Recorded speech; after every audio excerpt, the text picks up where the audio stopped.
अभी एक अफवाह फैली है कि क्या एग्जाम जुलाई में हो पाएगा।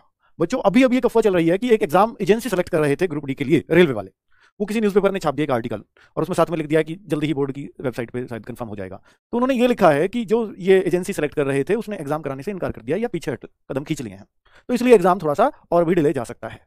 तो बच्चों पहले तो एग्जाम की डेट ही क्लियर नहीं थी, डिले विले तो कैसे कहेंगे। फिलहाल अगर जो इन्होंने एग्जाम की डेट दे रखी है वो जुलाई, तो बच्चों वैसे ही वो 2-2.5 महीने हैं, अभी तो एजेंसी क्लियर भी हो जाएगी। आपको भी पता है जब ट्विटर अभियान चला था 1 महीने की अंदर की डेट देकर एग्जाम भी करा दिया था, और एनटीपीसी में इससे ज्यादा बच्चे थे, ग्रुप डी से ज्यादा बच्चा एनटीपीसी में था, आपको पता होगा, है ना बच्चों, अगर टोटल फॉर्म्स की बात करूं तो ऐसा तो नहीं है कि ये करा नहीं सकते। तो अब ये खींचना ही चाहेंगे तो एक अलग बात है, लेकिन फिलहाल रेलवे खींचने के मूड में बिल्कुल नहीं है, क्योंकि वो भी ट्विटर अभियान की ताकत देख चुका है, बच्चों की ताकत देख चुका है। ठीक है बच्चों, तो अगर मैं बात करता हूं क्या एग्जाम जुलाई में हो पाएगा, बच्चों इन्होंने ये जो एग्जाम की डेट है ना ग्रुप डी की, तीसरी बार ऑफिशियल दे रहे हैं। पहले इन्होंने बोला था दिसंबर के बाद, जो एनटीपीसी सीबीटी 1 के बाद अप्रैल में हम ये करा देंगे, फिर दोबारा इन्होंने एक और डेट दी थी, तीसरी बार ये देखे तो बच्चा बेवकूफ नहीं बनेगा, ये सीधी सी बात है। क्योंकि सेकंड वेव का चक्कर पड़ गया था, फिर वो तब भी नहीं हो पाया, है ना। तो ये थर्ड चांस है, तो अब बच्चा देखिए कोई भी चांस है, 3 बार तो कोई झूठ नहीं बोल सकता। तो ऐसा नहीं है कि भर्ती बोर्ड ये चाहेगा रेलवे बोर्ड कि भाई इसमें अब देरी हो। ठीक है, तो चलिए, तो उसकी आप टेंशन मत लीजिए, जो चल रहा है चलने दीजिए। बोर्ड की वेबसाइट पे जब तक कुछ नहीं आता है तो आप तक कुछ भी मतलब कहना बेकार है, क्योंकि बोर्ड पूरी कोशिश कर रहा है कि एग्जाम जुलाई में ही हो और जुलाई में होकर रहेगा, आपको यही मान के चलना है। ठीक है बच्चों, एग्जाम के लिए अब क्या पढ़ना जरूरी है। अब बहुत सारे बच्चे सोचते होंगे सर अब तो एग्जाम चलो जुलाई, बेटा ये मैं आपसे कह रहा हूं, मेरे शब्द नोट कर लीजिए, जुलाई में एग्जाम हो जाएगा, आप सब चीजें छोड़ दो, भूल जाओ। तो अप्रैल आपका खत्म हो चुका है, मई और जून सिर्फ 2 ही महीने आपके बाकी हैं। ठीक है, सिर्फ 2 ही महीने बाकी हैं, क्या मई और जून। क्या आप इसमें इतनी मेहनत कर पाओगे कि सिलेक्शन ले पाओ? क्या इसमें मेहनत कर जाओगे कि सिलेक्शन हो जाए? इतनी मेहनत कर सकते हो क्या? तो बच्चों अगर कोई ये सोचता है कि मैं तो अभी पढ़ूंगा, ग्रुप डी तो है यूं ही निकल जाएगा, और मैं अभी अपनी स्टडी शुरू कर ही देता हूं, जैसी डेट आएगी मैं मैथ्स भी शुरू से पढ़ लूंगा, मैं रीजनिंग भी, मैं साइंस भी, बेटा कुछ नहीं होता है लास्ट टाइम पे। मैं आपको बता दूं, इतना लंबा एक्सपीरियंस मेरा भी है बच्चों के साथ। ये जरूर है कि इसमें सिलेक्शन सबसे आसान है। अब जितनी भी सरकारी नौकरी आएंगी सबसे आसान सिलेक्शन ग्रुप डी में, जिनका फॉर्म है वो बड़े लकी हैं। लेकिन बेटा लकी तभी है जब आपका थोड़ी सी अपनी किस्मत भी साथ हो, यानी आप समय से जग जाएं और मेहनत कर लें। और मेहनत क्या करनी है इसमें बच्चों फिलहाल वो टाइम नहीं है कि आप शुरू से सारी चीजें पढ़ो। मैं उन बच्चों के लिए रणनीति लेकर के आया हूं जिन बच्चों की तैयारी ऑलरेडी है, बस अब कोई भूला पड़ा है, कोई कुछ है, किसी ने अभी सोचा ही नहीं है कि कब कर लेंगे ये कर। बेटा जो एकदम बेस से पढ़ना चाहता है वो तो अब टाइम गया, वो तो भूल जाओगे, आपको ग्रुप डी में भी नौकरी मिलेगी, कहीं और सोचो।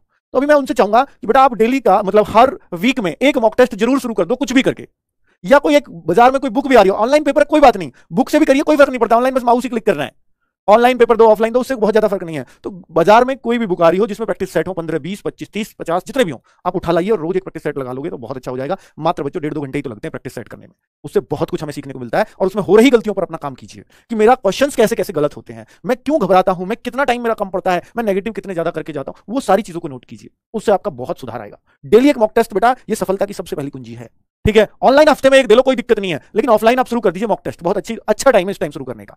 चलिए आगे बात करता हूं बेटा। तो आज जो पढ़ना सबसे ज्यादा जरूरी है वो मॉक टेस्ट के लिए मैं स्पेशली लाया हूं आपको। और बेटा प्रैक्टिस सेट्स, या अगर आप यूट्यूब पे भी कुछ देखते हैं तो वहां भी प्रैक्टिस सेट्स ही देखिए। ठीक है, वहां भी प्रैक्टिस सेट, मान लो 25 क्वेश्चन मैथ्स के मिक्स वाले आपको मिल रहे हो, ठीक है, उनको करिए। अब ये नहीं है कि आप शुरू से चैप्टर वाइज मैथ्स को फिर से करने लग जाए, नहीं। हाँ, अगर आपको ये है कि नहीं मुझे चैप्टर वाइज एक बार और रिवीजन करना है तो आप टाइम लगा के कीजिए, चैप्टर पे पूरा टाइम लगा दो बुक के पे। मान लीजिए आपके 90 क्वेश्चन का चैप्टर है किसी बुक में, तो भैया 90 क्वेश्चन पे हम देख लो, मैं 90 मिनट दूंगा, जितने हो जाए उसमें ठीक है, जो ना हो वो आपसे वहां भी नहीं होंगे, उनको बार बार करना है। बस जो आपको चीजें आती है उसको बार बार करना है। बेटा एग्जाम में ऐसे नहीं होता कि मैंने इतनी मोटी बुक कवर कर ली और आप उसके किसी भी क्वेश्चन पर अटक जाते हैं, नहीं। आपने इस बुक में से चाहे 50% पार्टी किया है, लेकिन वो 50 इतना कंठस्थ है कि आपको उसमें से पूछ ले कुछ भी, मैं 50 में से कुछ नहीं छोड़ूंगा।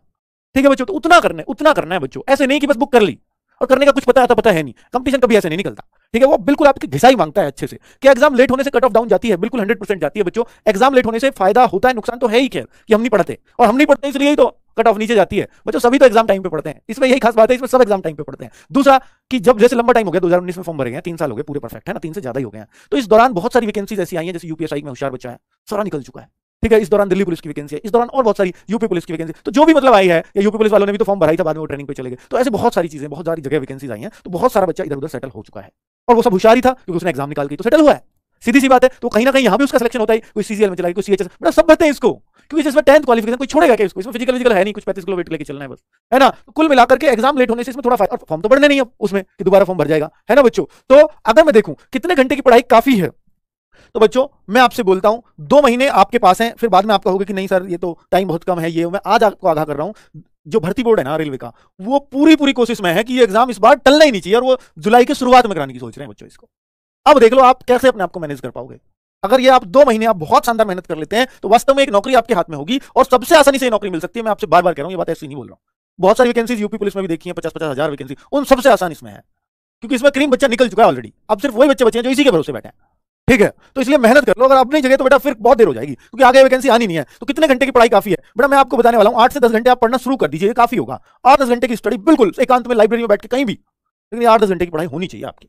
ठीक है, ये मौका सबसे आसान इसीलिए है बच्चों, इसीलिए आसान है क्योंकि इसके फॉर्म बहुत लेट हो गए हैं। बेटा पिछली बार जब ग्रुप डी की वैकेंसी आई थी ना 2018 में, तो बहुत जल्दी प्रोसेस हो गया था, इसलिए वे कट ऑफ मतलब ठीक ठाक गई थी। तो अब ऑलमोस्ट अगर उतनी भी कट ऑफ चली गई ना, मैंने बताया ना बंगलौर जोन में 33 नंबर पे भी सिलेक्शन हुआ था, हालांकि उसका 61-62 पे कट ऑफ गई थी, तो इतना नॉर्मलाइज स्कोर बन गया था, है ना। 33 नंबर 33 क्वेश्चन कुछ होते हैं क्या, मैं ये नहीं कहता आपका भी 33 पे हो जाएगा। अब क्या कर रहे हैं एग्जाम्स में ये किया जा रहा है बच्चों, सारे बोर्ड ये चाह रहे हैं कि नॉर्मलाइजेशन में किसी को बहुत ज्यादा फायदा और बहुत ज्यादा नुकसान नहीं होना चाहिए, ये सबकी कोशिश है, ठीक है। तो पेपर का लेवल बड़ा सामान सा रखते हैं, पूरी कोशिश पूरी ताकत इसी बात पे लगा देते हैं, हर कोई लगा रहा है बेटा, जो भी एजेंसी उस पर करा रही है एग्जाम, हर कोई एजेंसी को ये दिशा निर्देश है कि नॉर्मलाइजेशन में बहुत कम घटत बढ़त होनी चाहिए। तो अब बहुत ज्यादा जोर इस बात पर दिया जाता है कि किसी भी शिफ्ट में बहुत ज्यादा फर्क ना आए। तो पहले जो था जब नॉर्मलाइजेशन चला था, तो इस बात को नहीं बोला जाता था, इस बात पर ध्यान ही नहीं दिया जाता था। तो किसी को 30 का फायदा हो रहा है और किसी को 10-20 का नुकसान भी हो रहा है, तो सीधा 40-50 नंबर का फर्क आ जाता है। जिसको नुकसान हुआ 20 का, एक को 30 का फायदा, दोनों में 50 नंबर का फर्क आ गया बच्चों। तो इस तरीके से है। तो अब वो चीजें बहुत कम होती जा रही हैं, अच्छी बात है कहीं ना कहीं, ठीक है। तो चीजें और सुधरे तो और मजा आए। तो कुल मिलाकर के बच्चों ये इसलिए आसान मौका है कि 1 लाख वैकेंसीज कभी नहीं आएंगी और इतना लेट एग्जाम हो रहा है, इसका बहुत फायदा आपको मिलने वाला है। जिस बच्चे ने अब लगन से 2 महीने भी मेहनत कर ली ना, बहुत लगन से, बेटा उसका सिलेक्शन हो जाएगा।